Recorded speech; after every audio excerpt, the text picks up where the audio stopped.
And we are recording with my buddy Dominic Milton Trott, author of the Drug User's Bible. The link to it is in the description.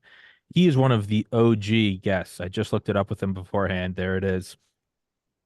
He was guest number 13. This is episode 1415. So, I mean, I don't know what percentile that it's that's over or that's smaller than 1%. I think it's 1% of 1%. You're the OG guest. But as I was just telling Dominic before this, I do have sponsors for the podcast now, and I'm very odd and clunky and awkward about it.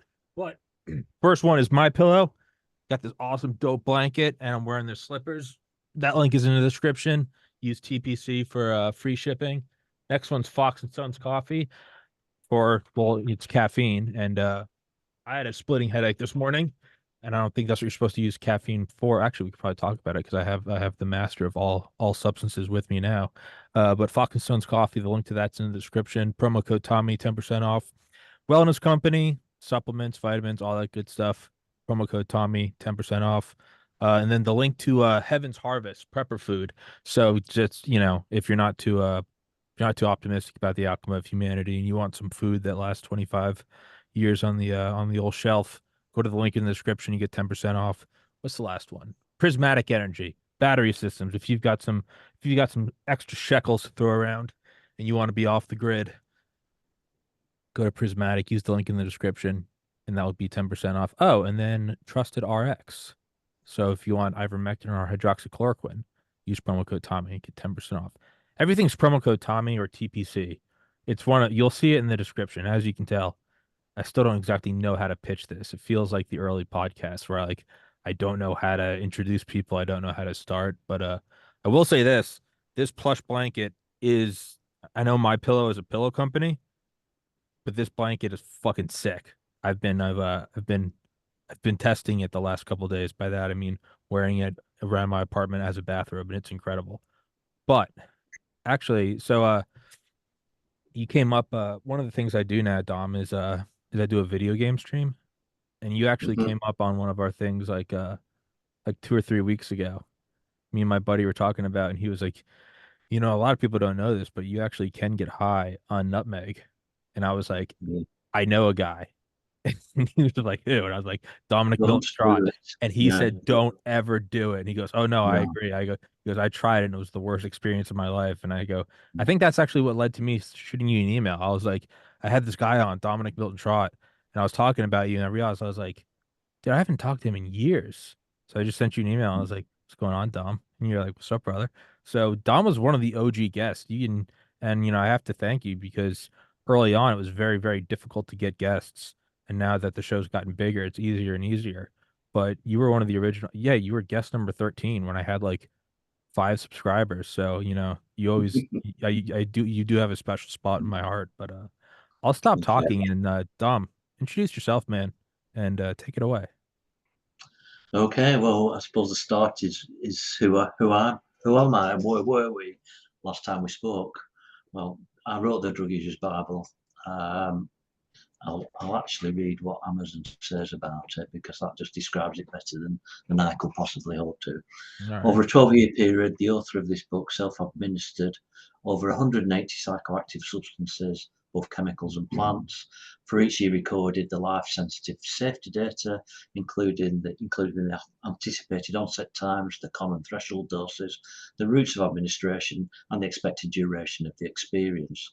In addition, for every compound, he produced a tip report detailing the qualitative experience. So that's it in a nutshell. I wrote a book, which was the Drug Users Bible in 2019 when last spoke to Tommy, to you.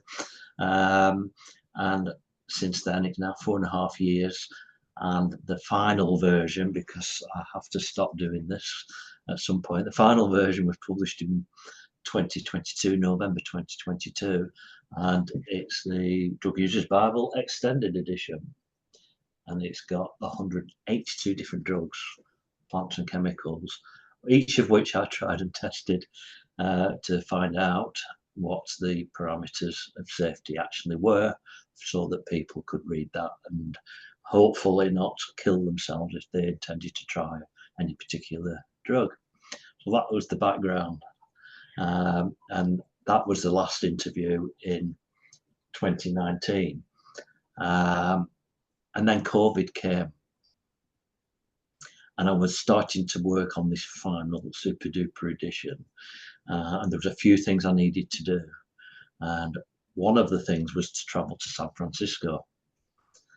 Because in the back of the Drug Users Bible is information on the law, how not to get arrested, relative harms, and all sorts of bits and pieces that somebody who takes drugs might want to know, including drug tourism and where to go to have a good time with our common interest. San Francisco is definitely on that radar as the home of the Summer of Love, the counterculture in 1967. So I wanted to go there. I wanted to take some photographs of Haight-Ashbury. I wanted to check out the cannabis industry in California. It's legal, so that I could report in this last final section of the Drug Users Bible. And unfortunately, we got banned from entering the United States because of COVID. So that sort of put that on hold, but sort of stuck here. And then we got stopped leaving the UK, so I couldn't actually go anywhere for a year or more. So I spent that time importing and getting hold of. And I should state that, you know, if you're going to try all the common drugs and test them and write about them, it's harder and harder to find a drug that is actually used. So the first 50 to 100 were quite easy, you know, to get hold of and to source and to identify. But then you get into the real margins and you have to find, you know, you end up really working hard to find somewhere in the world that has a drug or a plant that's in popular use to some degree that I can actually go and take and self-administer. So I'd reached that by the end of the original edition of the book. But COVID came and I realised, well, what I'll have to do, use this time productively, is to actually really try and get hold of some of the really far out. And I'm talking things like mad honey, which is a type of psychoactive honey produced by giant bees in the foothills of the Himalayas, for instance. So I can talk about that later if you want. So we're really in this sort of margins here of getting some really interesting stuff, but that's really hard to get. So that's how I used the lockdown. And then as soon as we were out of the traps, which was at the start of 2022, I was off to San Francisco. I did that gig. Then I went to, I saw 3 places to go to. I had to go to United Arab Emirates or Dubai to actually sample proper Arabian coffee and tobacco out of an Arabian shisha pipe. And then I had to go to Sweden to have this tobacco substance called snus. And then I could actually, okay, I've done it, produce the final version of the book, which was published in, as I said earlier, in November 2022. That's the compressed version of how I spent the first, well, the whole of the lockdown period to the following 6 to 8 months after the lockdown period. Then it was published on Amazon and all big bookshops. And then I took a momentous decision in some ways, but it was always going to happen, that what about the people who didn't buy books? And what about the people who couldn't afford to buy books? And what about the people who didn't actually know the book existed because they're not looking for books? So I did 2 things. The first thing was to release the book as a free of charge PDF. Now, it's a big book, 638 pages, so it's a big PDF. But I did that and I made a post on originally on Reddit and on Dread. And within the first weekend, it had 20,000 downloads. So that started percolated, disseminating itself virally. But I had in the back of my mind this idea that, and I've been toying with this for some years, that if you go to a doctor for medicine, the doctor doesn't give you the medicine and say, there's the medicine, buy. The doctor will give you certain information, which is basically harm reduction information. Mm-hmm. It will tell you the dose, Mm-hmm. frequency, uh, duration, how long you're going to take it for, any side effects, how long it's going to take for the medicine to take any from effect. So you're going to get a lot of information, although you probably don't realize it, which is fundamental to your safety Mm-hmm. and to making the drug effective. But if you have a recreational drug, you don't get any of that.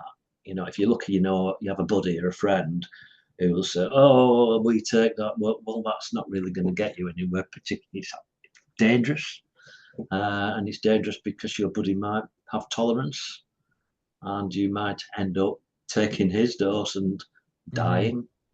So I was conscious of these two situations. I thought, well, what can we do to make it so that recreational drug users are actually furnished with safety information?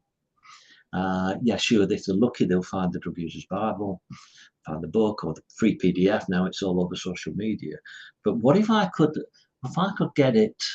I arrange a situation by which 30%, I don't know what percentage of people buy drugs on the darknet market, but it's a lot. What if I could arrange that when people buy a drug, they are offered the opportunity to download the PDF? And that's a big ask because the darknet is massive, but there are only a limited number of drug markets. And we're moving into a sort of dark, shady area, I guess. But I had nothing to fear or worry about, I felt. So I thought, well, what if I could get to everybody, all these darknet markets, if I could identify, not the real name, but if I could communicate with the owners of each market? And what if I could ask each darknet market owner, will you offer this free PDF to everybody who buys drugs on your market? They have nothing to lose by doing that. And in actual fact, from a business perspective, they're keeping their customers alive. Yeah. Right. So I thought, what's the worst that can happen? They can say no. And what have they got to gain by saying no? So obviously I had no idea how to go about this. Now, luckily there's a social media stratum on the darknet. There's a Reddit type social media platform called Dread. Okay. So that's got to be the start point. I went to Dread. I approached the owner of Dread and the admins. I first approached the owner, and I told him what I wanted to do. And this started on Reddit, and the conversation carried on the Dread platform. Sorry to interrupt. I'm smiling because I'm just having this imagery of you being like this medieval wizard, and you're going from like kingdom to kingdom, and you're like my intentions are good and noble. Like clearly, like the reason is because like all jokes aside, it's not just for like, the first time you take acid or the first time you smoke pot so you don't freak out. You really are going into, I mean, it is, it's not exaggerating to say it's noble work. You're in the United States where Well, 100,000 people a year die from fentanyl. But sorry, I was smiling just because I just had yeah, this mind of you going to these like it's just you on like a horse and it's like you're just this wizard. You're like, I'm not taking sides in different kingdoms. You're like, I don't want anybody to die. So sorry, you approach the owner of yeah, Dread. that was exactly it. I mean, that was the message. And luckily, Dread, the owner of Dread, was already knew what I was doing.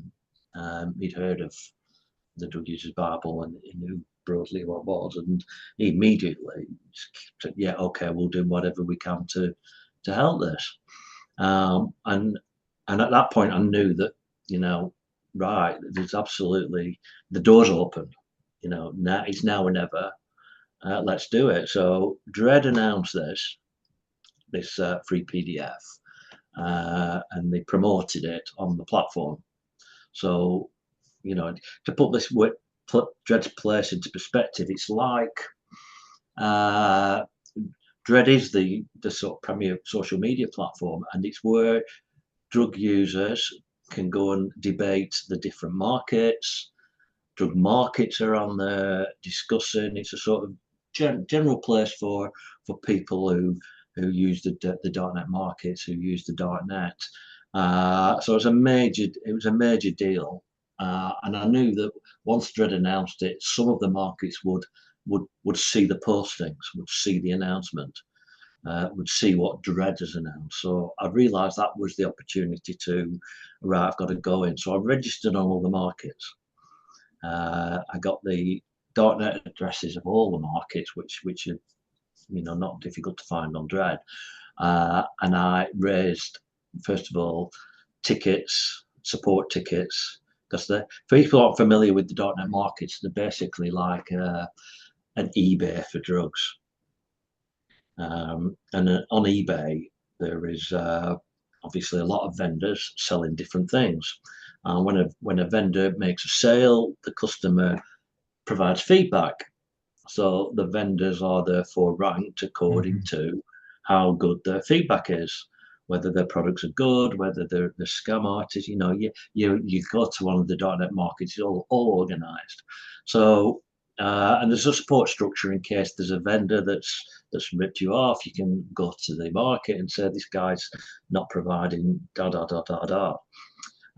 So I owned support tickets, and also tried to contact them through the Dread interface for private messaging, and it worked. I started one by one, started having a communication channel open with all the major markets, and all I would do was try to explain as best I could what I wanted them to do. What I was trying to do was provide harm reduction and safety information to people, to their customers, so that they didn't die. What I wanted them to do was to either host the PDF so that people could download it from the market itself, or provide a link to the PDF so that they could follow the link and download the PDF, so that whatever the scenario, either one or the other, when they took their drug, before they took their drug, they had the information they needed to reduce the risk of tragedy. So I went through this, and there's about 15, 16 markets, of which 7 or 8 are the major players. And it took a while. It took a while to actually, in some cases, to actually get to the actual man himself or woman, because there's no way of knowing who these people are.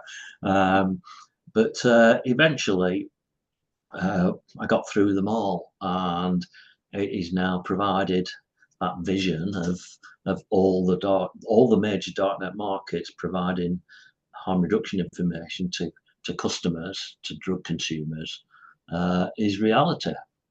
And that we're only talking a few months that's been in situ. I started this in May, and by Christmas, early New Year, we've finally got pretty much all the significant markets providing this safety information to their clients, and that patently is a major public health development. Not obviously not covered by the media. The media are absolutely, to be absolutely honest, an outrage. Yeah. You have something like this, something that's actually impacting so many lives, and it doesn't merit a column mention any of the major newspapers. It doesn't mention a mention on any of the cable news networks. To be fair, BBC World Service did a segment on it, but they're the only ones that have actually covered this change, and it's not me that deserves the credit. It's those guys. They try to present all the time that drug dealers, drug vendors, these are all bad guys, but suddenly something happens that changes, reduces the risk of tragedy for a hell of a lot of people, and the key to that happening are the markets, the market owners, and the darknet social media platform, and it's as though nothing has happened. Whereas if one of these guys is arrested, front page news, all over the news. The .NET market closes down and is busted, all over the news. Yet when something positive happens, censored, not mentioned, not covered, not reported. This never really happened, except it really did happen, and it's happening every single day now as we're speaking. So I think that was for me a major development and a lot of effort, and hopefully getting there in the end. I felt quite pleased about that. So that's where we are today. There's some other things I'm still to do, but that's basically where we are today with the Drug Users Bible and the actual project that sort of spins around that. Because I mean, what is a book? But it's basically a bulk of information that people can use to make a difference to their risk profile when they take drugs. I was gonna say, you know, there's that what's that ancient quote or proverb? It's there are three things that cannot long be hidden: the sun, the moon, and the truth. So, Right.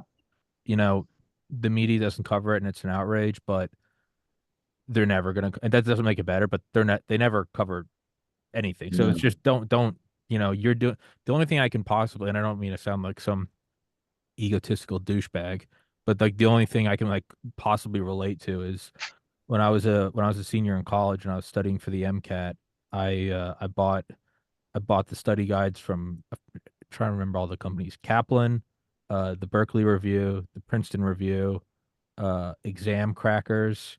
I think there was one more, and because I literally have clinical OCD, I took like 9 months going through them, and I found basically kind of the Venn diagram of it. Which ones covered, you know, most of them covered the same chunk of information, but they all kind of had a specialty in maybe 10% of the MCAT that the others didn't. And I just made these PowerPoint study guides for biology, OChem, chemistry, physics, and I think reading comprehension and math.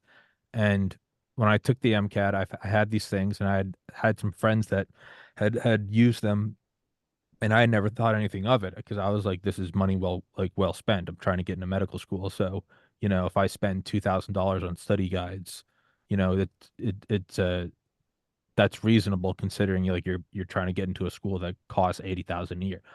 Long story short is I had two friends who were both first generation immigrants, a black guy and a Korean guy. And I remember giving it to them and they're like, dude, like this helped me so fucking much. Like I could never afford this. And I had just never thought of it. Like, oh, maybe Mm. some people like can't just throw $2,000 at it. Like that was just my own blind, I guess, you know, ignorance. Point is I remember uploading them to Reddit and making it like public downloads. And I think eventually they got taken down for like copyright. I think they got served or something. But I remember it was Yeah. up for like 9 months or so. And I don't think it was 20,000 like yours, but I want to say probably I saw it was like 1,000 or 1,100 downloads. And I remember for like years onwards, I would get emails from people saying like, hey, like, you know, I downloaded your Reddit study guide back in 2013. I just want to let you know, like, 5 years later, like, I'm a doctor or something. Like, your intentions were good, and like, you know, my point is there was one thing I did where it was like I really felt like I was doing that. My name wasn't on it. It wasn't for me. It was just to do the right thing, and it helped out a lot of people. And you know, to those people, it's not nothing. So, whereas the media isn't going to cover you because, you know, you're taking the big bad evil drugs and you're showing them as what they really are, is, you know, their pathways to different modes of consciousness, which we all have a right to explore. It is you did the right thing, you're doing the right thing, and whether or not it's covered by the media, it doesn't make a difference to the person whose life was changed by it. It doesn't. I mean, it doesn't change the concrete reality of Exactly. on the ground of what's actually happening. But at the same time, Oh, it's uh, frustrating. It's infuriating. I get it. well, the media have an opportunity there to make a difference themselves. Yeah, but They have an opportunity to say, you know, here's this body of information that will help prevent you from, uh, you know, having a disaster, potentially dying, and it's free, and they have got reach. You know, I've gone taken these various procedural steps and these avenues to reach people that, despite the media, rather than with the help of the media, yet with the stroke of a pen, the media could make such a difference to the lives of so many people. There are 250 million people who use drugs. That's quite a hefty chunk of the world's population, and then they have families. And too many of them are making mistakes because of lack of information. And for the media, it would be such a simple job, now that this information is there, to actually broadcast it or print it and reach thousands and thousands of people whom it will make a difference to. Yet they choose not to do that because of an ideology, because of politics. And it's just, it's frustrating and it's annoying. And, they really have got to look at themselves and understand what they are doing and ask themselves why they're doing it. Because, I think I put on something I wrote the other day that the darknet markets are doing more to save lives than the government and the media put together. They are reaching more people with life-saving, life-critical information than the government and the media put together. And that, frankly, is outrageous, and it's a disgrace. But that is the truth. That's what the situation is. I'm pleased that's happening, because without it, there'd be nothing in terms of the dark net and that sort of scale. But there could be so much more if some of the media actually had the integrity, honesty, and decency to reach out to people who actually need harm reduction information that they want. Yeah, but obviously it's not all monolith, but to treat them as one, these are the same people that sold the Iraq War. So it's, there's what should be done and there's what will be done. And, Yeah. instead of bitching about it, you did I think you have a right to bitch about it, because you didn't sit back and just bitch about it. You went and wrote the book, you traveled, you did the shit, and you disseminated. I think you have a right to actually sit back and now be like, hey, fuck you, right? If someone else does it, it's like, hey, do something about it. But I think you're one of the few people that have, you and maybe Alexander, was it Shulgin? Shulgin, yeah. I think Fennel. the key, the main thing, the reason I bitch about it is so that more people understand the nature of the media. Yeah. If I didn't, Sure. people get the book, the people who get the book and read it, fine. But I think people have got to understand that where the media stand in this equation of brutality and death that is the war on drugs. Yeah. The media isn't an independent reporter of fact. Of course not. It is a propaganda organ, a ministry of propaganda for government, for government policy on drugs, and it's censoring, it's lying, it's providing misinformation, it's demonizing, and it's hiding life critical safety information. And There's scribes for I the think, king. yeah, I mean, the reason I do bitch about it is so that people to educate people. That's what the media is doing. That's what the people who work in the media and call themselves journalists, that's what they are doing today, yesterday, and tomorrow. And they know about it. I mean, I so much effort trying to contact the media and draw it to the attention of all the networks, of all the printed media. They choose not to actually report it. It's a choice not to report it. It's not ignorance, and it's an informed choice. They know they are denying drug consumers important information, and they know that drug consumers are dying because of it, and it's their choice. So, I think it's right that that is exposed, and that more and more people actually understand the nature of this beast that calls itself the media. Mm. and that the label journalist is simply a cover for some pretty unethical and immoral individuals. Um, So well, I was gonna say, in follow that. no, yeah, no, dude. I think what I wanted to ask is well, one thing I was gonna say it did pop into my head. It's just kind of funny. I remember you telling me a story for everybody listening. I remember you telling me a story, and this is a complete 180, but I think you were in India one time and you took like some hashish and Yeah, you were like keeping calm. You're like, let's be cool. And then you saw like they were like burning bodies in like a funeral pyre tradition and like putting them on like boats and sending them down the river. yeah, You were like, yeah. I'm way too fucking high for this. And I was just thinking That, like, man, I'm like, it's bad. It's bad when you get high and you like you see a cop car and you're like, oh, I'm too high for this. And it's like, dude, you saw dead bodies being. I mean, obviously it was like a religious ritual, but it's like, dude, you saw bodies being burnt in a country where you didn't speak the language, and you're like, oh fuck, I'm. And it's just like talk about being too fucking high, man, on like the well, wrong. that was a triple whammy because uh, I mean it basically started because of complacency. You know, it's only cannabis and Yeah. It's only and it always starts with that. It's only weed. it's only Those are the famous last words of so many fucking people. and I started in the sort of I mean Varanasi where it was is a sort of on the top is a sort of town busy streets full of people. Down at the river is a lot more quieter. And I started at the top in a shop called the Green Lassie Shop, and had this lassie. It's an edible cannabis drink. Hmm.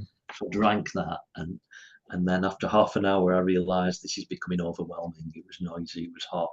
Hmm. I was starting to every thought had a sinister edge to it, Hmm. and I thought, oh my, I've got to get out of here. I Yeah. can't take this anymore. I'll go down to the river and have some peace and quiet. And that's when I came across the burial scene of bodies being burned and sent off on little wooden rafts with a funeral pyre. Um, and I saw blood. You know, I couldn't. It was just oh, again. And then the third one was. I did. I'm going. I'm going back to the room. Take me back to the room. Take me back to the hotel, which is 40 minutes away in a little tuk tuk. So we get in this little three shackled tuk tuk thing, rickshaw, and it's driving it's Indian roads, it's whizzing and running, horns and everything all over the place. And it was like this ultimate roller coaster, and my hands were white holding the thing. My mouth was dry because of the hash. I couldn't talk. And it was going on forever and ever and ever, and it was just an absolute nightmare. Eventually, I got back to the hotel room, got some water, lay on the bed, and never doing that again. Jesus Christ. Yeah. So yeah, that was when complacency is a recipe for tragedy in this business, Yeah. and it's so easy. It's such an easy trap to fall into. Christ, cannabis. Just How weed. can you be frightened of cannabis and yet that it's in the book because the lesson from it is that not just complacency can breed tragedy, but edibles can be a hell of a lot stronger than smoking. Oh yeah. It's very easy to overindulge in cannabis edibles, a Oh lot yeah. easier than smoking, and I think that's the lesson from that. If you're going to have a hash cake or whatever you're going to do, understand that one, you could easily have far too much, and B, two, you're going to be stuck with it for some hours. Mm. I mean, You're not going to get out of it. I live in New England now and where you can go and buy edibles. But I mean, even just 10 years ago in college, we'd be making brownies and stuff. And it's not even like we were like getting them from like our dealer. It's like we made them. Like we knew what we put in. And you'd eat a brownie one night, I mean, get kind of buzzed. You'd eat you'd eat the same brownie the next weekend and you'd be on the far side of the moon. And it was like Yeah, you thought you were dying. And versus now, it's like, I mean, even just this past Christmas break, like I went and bought some chocolates downtown. And even just having something like that where it's like it says the dosage per square, it's like 10 milligrams. Like you can take it, wait 2 hours, and you're like, this is probably like the peak of this tab, and I can take a couple more, and you can still get too high, but the amount you overshoot is like it maybe feels like you overshoot by 10 or 20% instead of like Mm, 10,000%. And it's even just something tiny like that, like people are going to do it. People are even yeah. prohibition. I think Washington D.C. had the highest density of speakeasies during prohibition. It's you're gonna do it. It's provide a safe way to do it. And that's something that we still seem to be as a planet in this kind of puritanical grip of like thou shall not do it, Mm, yet everyone still does it. And you know, whereas we're joking about you seeing like funeral pyres and being in the tuk tuk, and it's okay, that's weed though, but what about, on a more serious note, what about the drugs that people get and shuts off their respiratory system? yeah. And all of a sudden it's not like a funny thing we're joking about getting too high, but rather it's someone's dead, someone's roommate, they find you with blue lips and you're fucking cold to the touch. That's that's the real importance of this is not every drug overdose is something where you laugh about the next day. No, A lot no, of it ends at exactly a not. funeral. And Yeah. that is where what you're doing is it's like it's not me sucking your dick, it's being honest. Like it's noble work. And Mm. it's that's Yeah, it's work that the government should be doing. It's work that the media should be promoting. It's not work that as an individual citizen should be doing. But there's a void, and the void is there because they're not doing it. They're not looking after citizens. They don't care. They're not educating. They're not promoting harm reduction information. They're not explain. Their message is don't do drugs, and if you do, tough, you're going to die. I mean, that's basically as brutal as it is, but yeah. that's effectively what they're doing. And I only did it because nobody else was doing it. And I knew that, well, I thought I could make a difference and I knew I could do it, or I thought I knew I could do it. I mean, at the start, I didn't realize there'd be quite so many drugs, or it would take quite so long to do it because it took 15 years from start to finish to write the final version of the book. I didn't expect it to take that long, but it was one of those situations in which once started, there was no option but to continue to the end whenever that might be. Mm. Because you start looking behind and what you have done. Oh, I've done all this. I can't stop You doing can't, it now. yeah. Yeah, so I've Yeah. got to carry on and do this. Um, and I would be lying if I didn't say that a lot of the drugs I really enjoyed experiencing. Uh, but it wasn't all like that. I mean, there's certain classes of opioids don't rock my boat much, for instance. I hate it. Yeah, they're I just, and they're fine.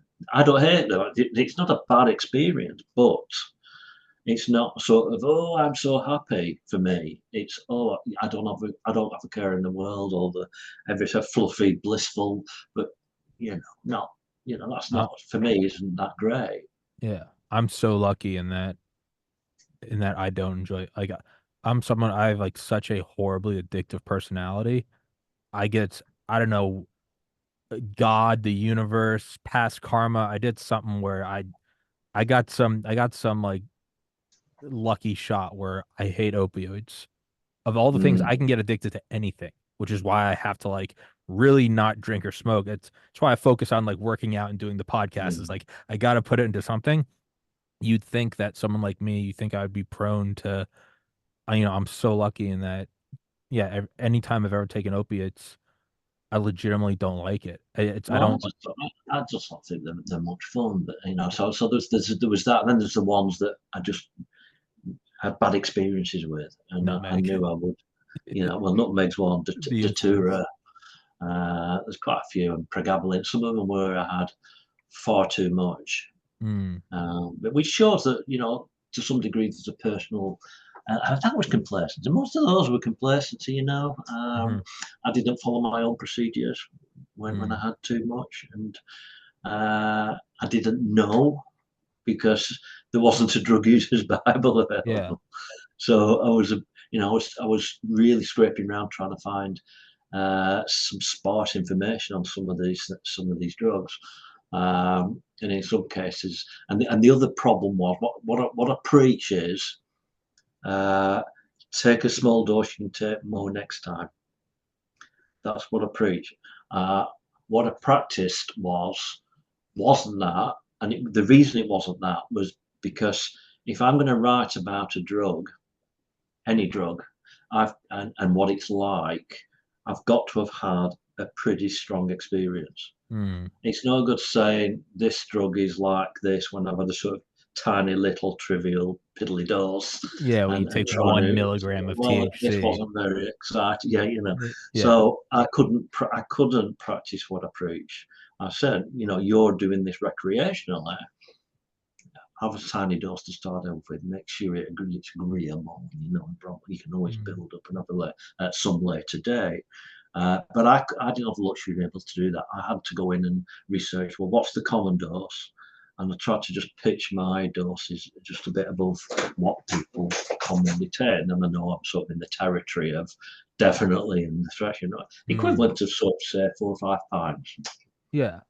Yeah. That's where I'd want to be if I was doing alcohol for the first time Yeah. for the You, book. you, I you can wouldn't want half accurately a pint yeah. and then write an essay on, oh, isn't beer a terrible or wonderful drug, whatever it is, Yeah. and just do it.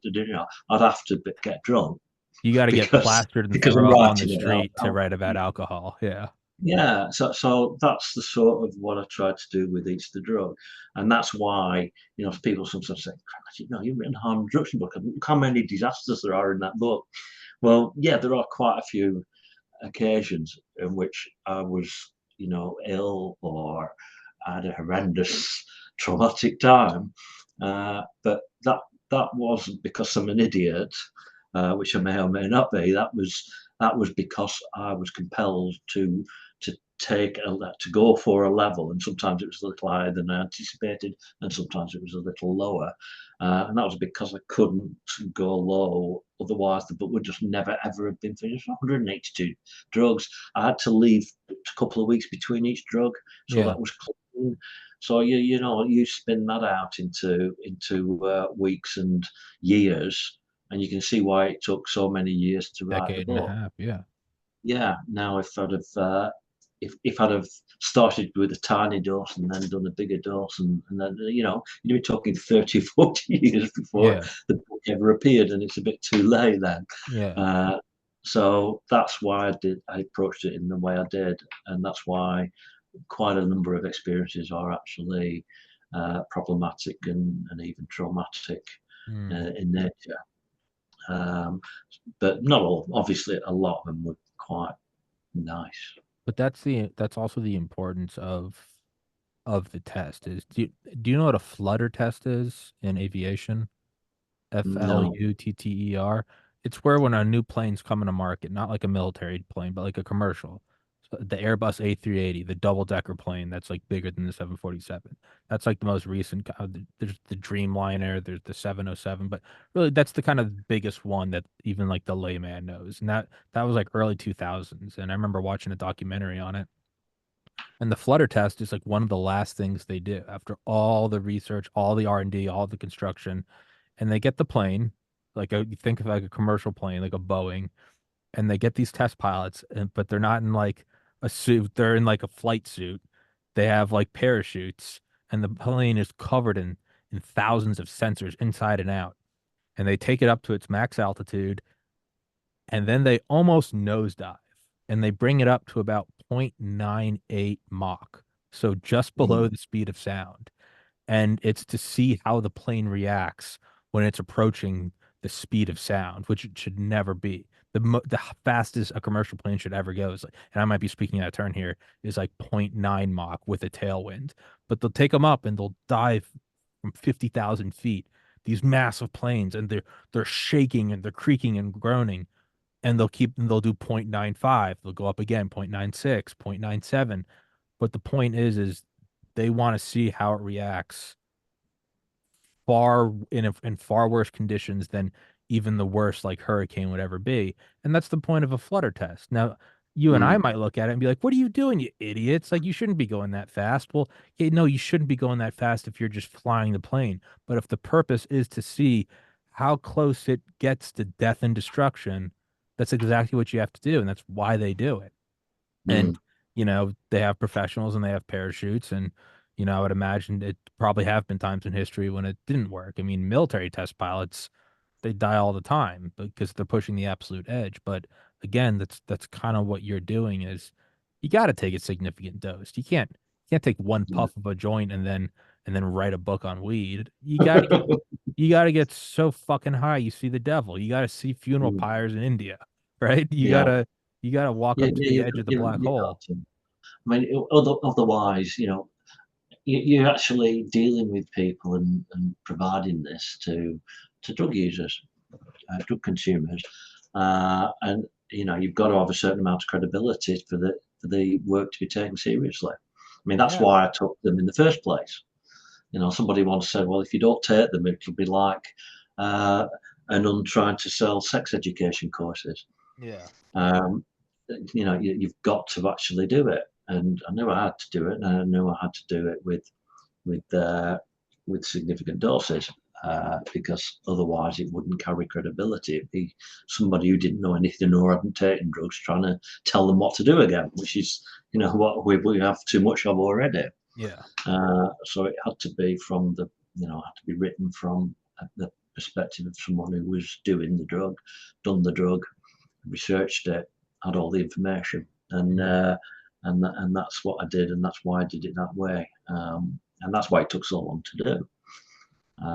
Which, as I said at the start, I didn't really anticipate the length of time and the number of drugs and the intensity of the experiences that were in store for me. Mm. But there we are. It happened, and eventually I got through to 182 in November 2022, and then I was really found it possible to find any new drugs that people were actually using at all. I wanted to ask you about that, but Dom, can you tell everyone where to get the book? You might remember from when we used to do the show how often I have to piss. Can you can you tell everyone Um, where to find the book while I go pee? okay, all right. Well, the book is on Amazon, and it's in Walmart, it's online, and all the places you'd expect it to be as a book. Um, it's also got its own website, drugusersbible.com. So that's drugusersbible, one word.com. Now, if you go to drugusersbible.org, org, you'll find the free PDF which you can download. And if that's fine for you, I mean, bear in mind that it was written for paper. I visualized it when I wrote it that this is how it's going to look. Um, so the PDF version is the full book, but it's a PDF, and it's a bit frustrating whizzing down to the information, but it's easy enough to do. But bear that in mind, and but it's completely free. So if you go to drugusersbible.org, you'll be able to get that copy. If you like your books on paper, you can go to Amazon and just search on Drug Bible or Drug Users Bible, and there it will be. Um, as I said earlier, it took 15 years actually to write, wrapping it up in 2022 November, and it actually includes, as well as the 182 drugs, this first section, which is the 10 Commandments of Safer Drug Use, and there are sort of general 10 rules to apply to whatever your drug is, as a sort of generic practice. And the fourth and final section is sort of drugscape, general drug information, chemscape, the chemicals, botscape, the plants, seeds, and roots. And the last section is the worldscape, which has got things like legal information in it, and information on society and culture, and that's where the drug tourism information about the different places that I went to. It's got a drug dictionary in it and a slang dictionary in it for drugs. So I've tried to organise it as rationally and as sensibly as I possibly could. And I think it's probably in the right order for people to actually use as a reference guide. Although some people do read it as a sort of story and actually go through all my relative ups and downs. If I gave the impression it was all terrible, it wasn't. It was largely fun. There was a lot of interesting experiences, a lot of pleasant experiences, a lot of experiences from which I learned a great deal about myself and reality, and had a lot of peripheral and different perspectives, which were beneficial, I think. So it was a lot of it was a really interesting and fun journey, but there were these occasions on which I made mistakes, I had too much, and I got into situations a bit deeper than I intended to. And here comes the adverts for something other than the book. There you go. I am freezing. I have to keep it cold because this camera I use it has to like stay cold, and so during the winter it really fucking sucks. But so in terms of like why you stopped and like in the last like 20 minutes or so, we can go for like 25 minutes. Is so obviously there's in reality, there's an infinite number of drugs, right? There's enantiomers, Yeah, there's you add a hydrogen here, kind of like yeah, Alexander Shulgin with Pi-Cal and Thi-Cal, the phenylethylamines and the whatever that I know and loved are his drug books, and he was kind of going through and truly like every little twist of it of a molecule. But as you said, you're looking for the ones that there's an appreciable market for. Um, yeah. how did you define that threshold? So like, did Well, yeah, a certain number of people had to use it? well, it was just generally, different societies have used different drugs, uh, generally, and it was, originally it was all very scientific and research driven. Well, okay, well, what drugs are used or in the Amazon in South America? I mean, first of all, there's a layer of the common drug, heroin, LSD, crystal meth, and all the ones that we're familiar with. But when about 2 or 3 dozen maybe of the ones that are sort of global, individually classified by law enforcement, that everybody's or most people are aware of them and they're familiar. Then it was, well, the lesser known ones like that are sort of global phenomena that are not quite as well known. That were maybe some that were originally research chemicals, legal highs. And then it was, well, what about geography? What about what's currently being used in the Amazon in Brazil and Peru and what about Southeast Asia? But what we tend to be in plant territory here rather than chemical and powders and crystals and so on. So we're in plant territory. So that was a case of reading books on history, because they tend to be passed down through history and local botanical plants that grow locally. And then it gets, they're still used. And then you'd find forums and you try to talk to people on, because I visited 33 different countries when I was doing this, and quite a few of them a number of times. And it just putting yourself around to try and just root out anything that might be used in a corner of the world by a reasonable number of people. And it was just harder and harder. And as you sort of found smaller, and those groups of people became smaller and smaller as I identified, travelled, experienced, wrote about. And in the end, I was sort of, you know, finding things that I thought might be used somewhere and they just weren't there. Hmm. Nobody was actually using them. It was just something that were used by the forefathers, and so that's when I realised, well, I'm sort of really getting to the end of drugs and plants that are used by significant numbers of people, and then we're down uh, to, stuff like the mad honey that I mentioned earlier. That I saw a documentary by Vice about this honey, and some journalists went up into the Himalayas with a guide and some trekkers to hunt down this honey. And the guide had too much and nearly died. He intoxicated himself. But of course, at this stage, this was written quite close to the end. And I was sort of thinking, oh, I've got to try that.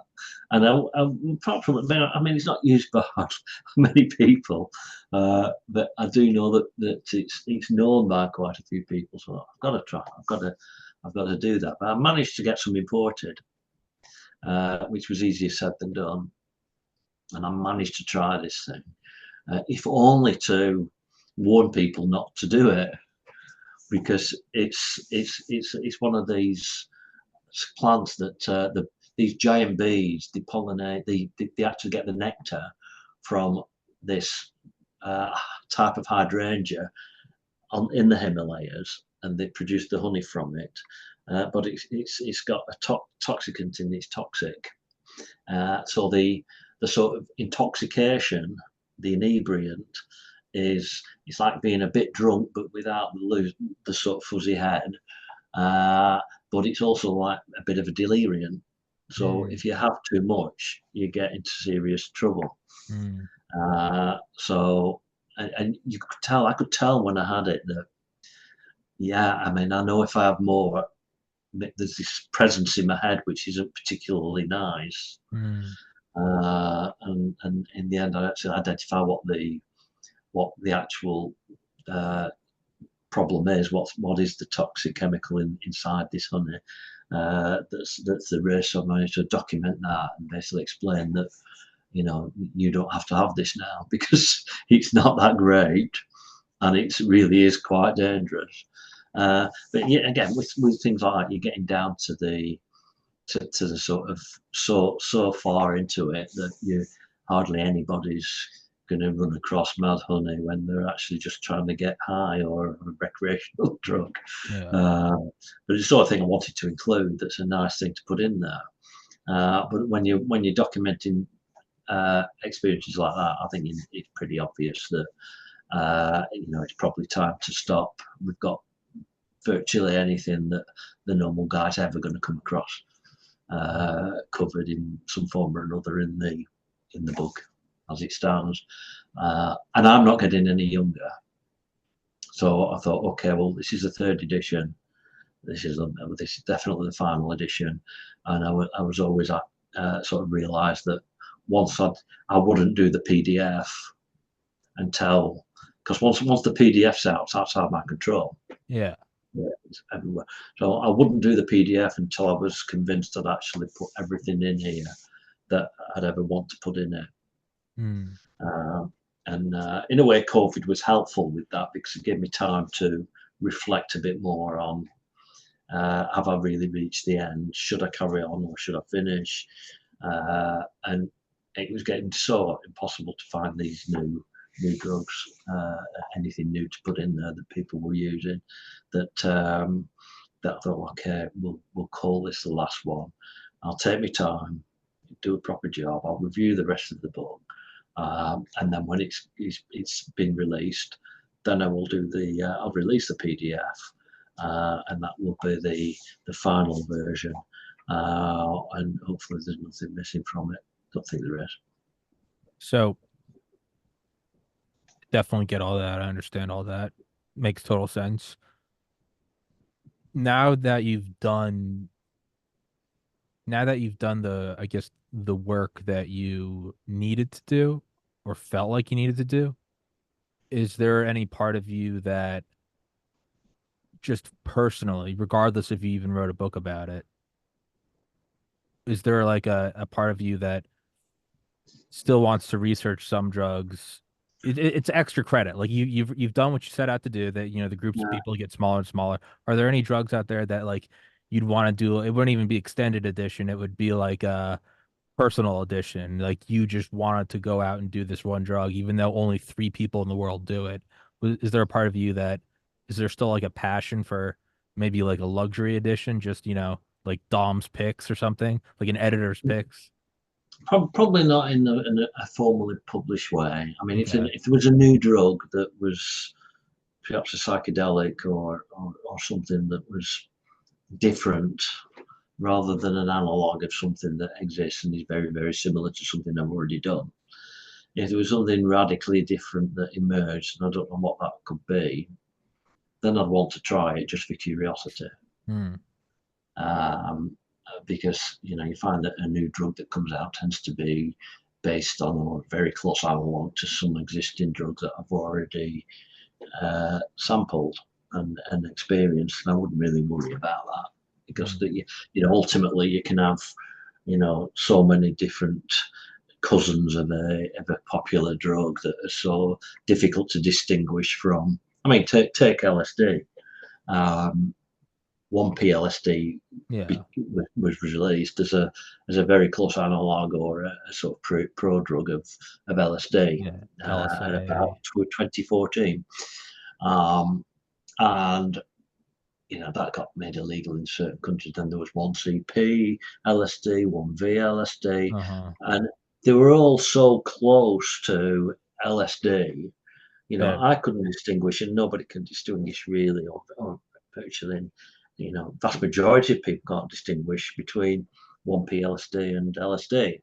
yeah. So you're in that sort of territory that you can actually create, with tiny little, uh, you can create analogs that are so close to the original drug that There's that, yeah. that why would I worry about trying all of those? Because I could write the same words that I wrote for 1P LSD Yeah. for the 10 variants of it.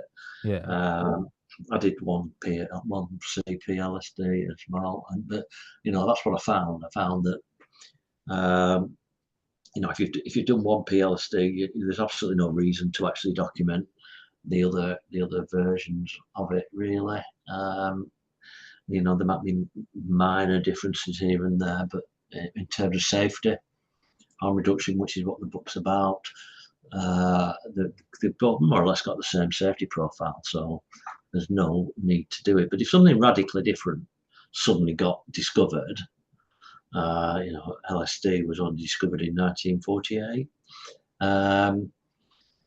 Then yeah, I'd be curious. I'd want to give it a throw, but failing that, no, I'd just stick to one of the advantages of having taken 182 drugs is I know which ones I like and which ones I don't like. Mm. So if I have a drug experience, I know what drug to use for what particular experience I'm looking for, um, and equally which ones to avoid. And people ask this, but I'm going to say that one of the changes in me um, from where I was standing 15 years ago was I no longer have the desire to drink alcohol because I would, I want to get intoxicated. Well, that's pretty much the last drug I would use for the reasons that everybody knows and some people refuse to accept that it's high toxicity. Uh, you feel shit the next day. You wipe out a day of your life. Again, we're in effective dose territory, not a sip of, you know, Mm. a beer. If I'm going to have a drug, I want a full-on experience. So you're in the next day, maybe even the day after being wiped out, and the experience is that little 2 or 3 hour window of fun right through to when you're back to normal, maybe 48 hours or at least 24 hours later, you're back to functioning at your normal capacity. That's the experience from start to end. That's what you sign up for when you're having your Mm, drink. Now, compare that to the joys and fun and lack of that sort of uh, long tail misery for a lot of the other drugs. Well, why would I have the alcohol? Because it's legal? Well, no, thanks. It makes you just, you know, disrespect the law, really. And you're telling me I should have this terrible, just because you deem it to be, and I know different. Well, no, I'm not buying that.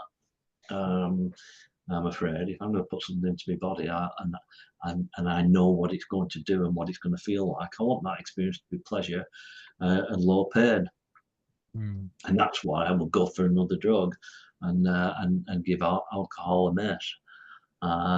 After years and years of drinking every weekend, that was a dramatic change for me, and I feel better for it. Mm. Yeah, it's very hard for me to convince myself to drink anymore. I mean, one reason is summer 2022, it's almost 2 years ago. I had a concussion and something happened that when I drink now, the next day I have a panic attack. I don't mean anxiety, I mean full blown panic attack. But even regardless of that, just forget that. It's harder for me. Like I drank over Christmas, like because I get to see my brothers who I don't see often. Like so we get fucked up and watch Christmas movies or whatever. Just you know Thanksgiving, same. My best friend came up and visited me in October. But man, like other than like events like that where I'm okay signing up for the next day being a hangover. It's like, I see my older brother like once a year, right? And it's Mm, like, yeah, I'm gonna spend a week with him. Like, we're gonna get fucked up every night. Like, and I'm gonna feel yeah. like shit for like 2 weeks, but you know, it's worth it. I love my brother and I want to hang out with him. But versus, let's do it because it's Friday. Yeah, I See, can't like, that's where I used to be. It yeah, was Friday, so we go and get drunk. yeah. It was just kind of That's what you normal. do. That's a normal guy, and Yeah. which is where I was. In fact, I asked the doctor lives over there, and I was sort of talking to him one day about the book, and I said, "Okay, I want your opinion." And I mean, I know the answer, but I wanted to hear it from a doctor. I said, compare me to the guy in the house over there. I've had 182 drugs over 10 years, so you can work out what I was doing every 2 weeks on a Friday. It wasn't that regular. It wasn't that way. It was just different days at different times. But imagine I had these on a Friday night instead of drinking alcohol. And you know what's in the book because he's got a copy. You compare me with the guy who's having 6 pints of strong beer on a Friday night, every Friday, maybe some wine on a Saturday, and everything. Uh, whose body would you want to inherit if you had to swap? And he didn't hesitate. He said, "Mine." He went for mine. Hmm. And that's a physician who had thought about it. And I think it's a fairly obvious conclusion to draw because Hmm. most drugs are fairly benign. If you know what you're doing and you're sensible and you've got the information. Some drugs, and they've got varying risks and various levels of toxicity, but alcohol is right up there at the top in terms of the bad stuff. And one of the things people sometimes say to me, hostile critics sometimes say, "Oh, it's a menu. It's a menu for druggies."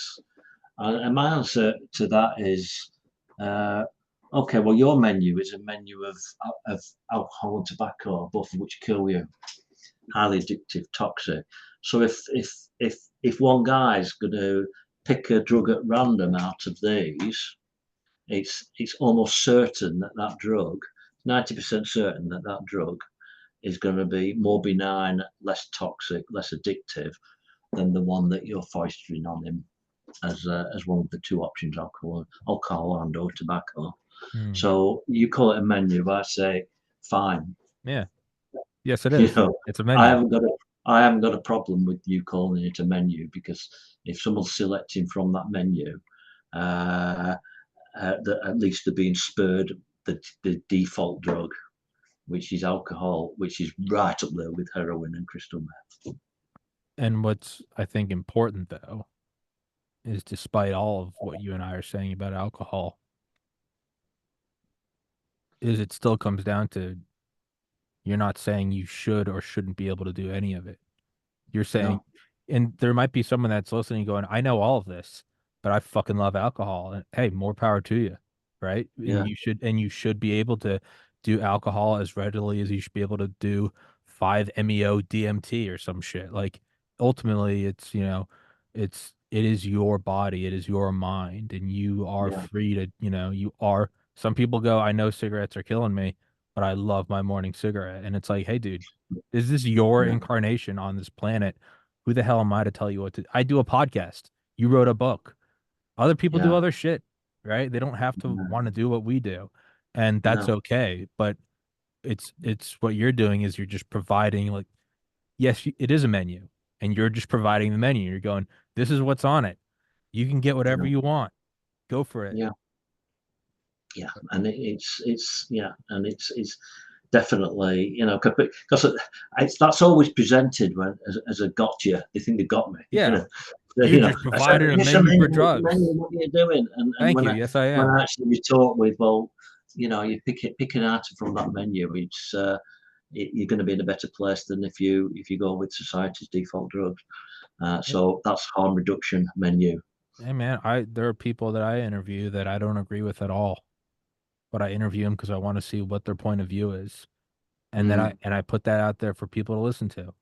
I mean, legitimately, I mean, I've had people on that I don't agree with at all, but I'm like, I want to hear what they have to say about X, Y, and Z. And some people will be like, mm, why are you giving this voice a platform? I'm like, so that you can listen and make your own decision. mm, You're not a baby. You don't need anyone to hold your hand, but you also don't need to be protected. Opinion's just an yeah, opinion. And same thing with drugs, man, is like you're gonna do it. People are gonna do it. You might as well yeah, know which one's safe and which one's not. yeah, yeah. It's just crazy that people aren't informed on how to use drugs safely or more safely. Yeah. It's just insane that we're in that situation. That in a situation that ignorance is killing people when it's just so easy to educate uh, anyone, especially in today's age and through the internet, and they're just left to flounder and make mistakes that thousands of people have made before them. Which is how I got into this. I mean, I just noticed the reason I started writing it was people disappeared off the forum because they died. Drug forums, Oh. yeah, they died, and word would occasionally get back as to what mistake they'd made, and it was patently obvious that a lot of these guys are just making the same mistakes. Yeah. They're not aware of this and they're not aware of that, and there isn't a procedure or anything to make sure they don't make that mistake. And nobody's doing jack to change that. Well, Hmm. there are people, but the government isn't, the media isn't, and there isn't a book. It's There kind isn't of something someone can physically pick up and use, and that's why I wrote it in the first place.